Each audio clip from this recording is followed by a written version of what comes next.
واصلت الإدانة الدولية للاعتداءات الإرهابية التي استهدفت السعودية أمس، والتي أسفرت عن مقتل 7 أشخاص بينهم 4 من أفراد الشرطة في هجوم انتحاري أمام المسجد النبوي الشريف في المدينة المنورة. من جهتها كشفت السلطات السعودية أن باكستانيا يقيم في المملكة هو من نفذ الهجوم الانتحاري في اليوم نفسه قرب القنصلية الأمريكية في جدة.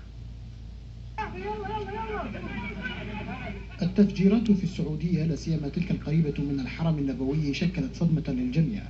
قارعة ناقوس خطر أمني محدق بأكثر المدن أمنا لا في الشرق الأوسط فحسب بل في العالم أجمع، وطرحت تساؤلات ونظريات أمنية جديدة عن امتداد يد الإرهاب والتغيرات البنيوية داخله وتكيفاته مع المعطيات والظروف المستجدة. العمليات الإرهابية الأخيرة ضربت ما يمكن أن نعتبرها أهدافا عميقة واستراتيجية، مثل مطار أتاتورك في إسطنبول قبل أيام، وهو الثالث في أوروبا من ناحية الحجم والازدحام والأول في تركيا من ناحية الأهمية، وكذلك القنصلية الأمريكية في جدة وحسينية بالقطيف والحرم النبوي بالمدينة المنورة بالسعودية. من جانب التوقيت تتزامن هذه العمليات مع هزائم متتالية يمنى بها التنظيم في معاقله بالعراق وسوريا، وبالتالي فهي نظرية عش الدبابير التي تنتشر للسع في كل مكان ما أن يخرب وكرها. ففلول داعش لم يعد لهم مأوى في بلدانهم الأصلية، وليس في وسع التنظيم توفير ملاذ آمن لهم، ما يفسر أن غالبية المهاجمين في الهجمات الأخيرة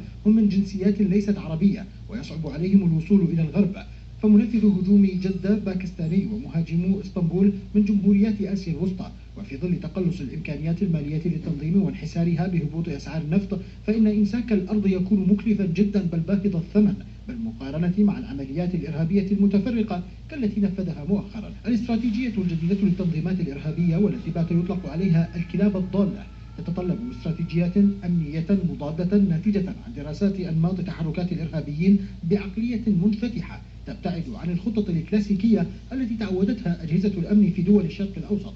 من جانب آخر يرى خبراء الإرهاب أن هذه التنظيمات في طور التحول، وأن العالم سيشهد ظهور الجيل الثالث من الإرهاب بعد جيلي القاعدة وداعش، فيما يذهب مراقبون مذهبا ثالثا متفائلين بأن الهجمات الأخيرة هي الرفسات النهائية للتنظيم قبل موته، وأن مثل هذه الهجمات تعكر أمن البلدان ولا تزعزعه.